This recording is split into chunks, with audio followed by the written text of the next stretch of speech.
Bron Harrison here from Be Rhythmic, where we believe in a world where people can heal, grow, be moved and feel good through music.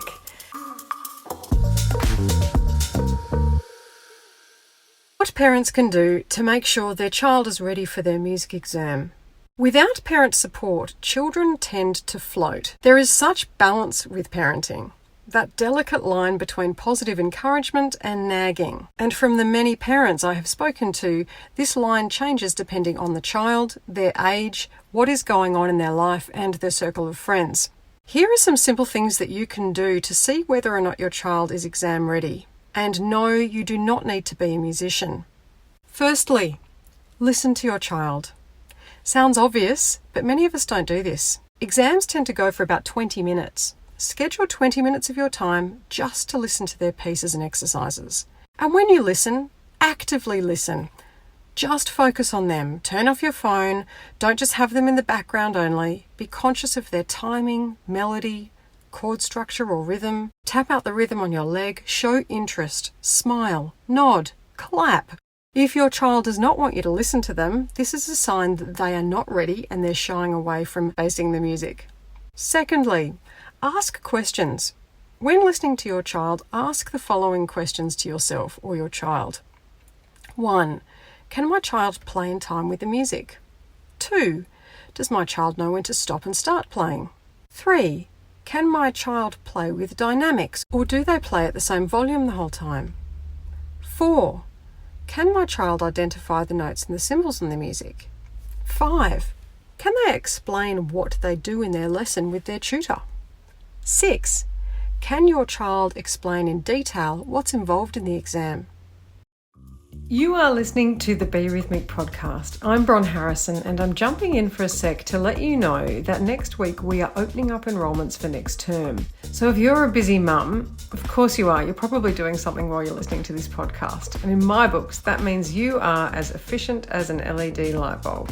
So if you would like us to come to your place for your son or daughter's drum lessons, jump across at www.berhythmic.com.au and secure your spot. Places are limited and it is a first in, best dressed scenario. I look forward to seeing you soon. Have a relationship with your child's tutor. If you don't see your child's tutor at weekly lessons, try and stay in touch with them at least once a term to maintain a good relationship. Even just a text or an email or a quick phone call, it makes all the difference. Another thing you can do is download the backing tracks or accompaniment for your child. Not all kids are tech savvy. I know you're probably rolling your eyes thinking, what? They are the IT guru of our household. Though you may need to nominate the tech savvy parent to assist your child in downloading or purchasing songs that they are learning. It makes such a difference and it's so much more enjoyable to learn a song when you can play along with the backing track. Ensure your child gets lots of lessons and rehearsals. This is imperative. Consistency is so important for the preparation in exams. Be sure to get on all email lists and receive all notifications from your tutor.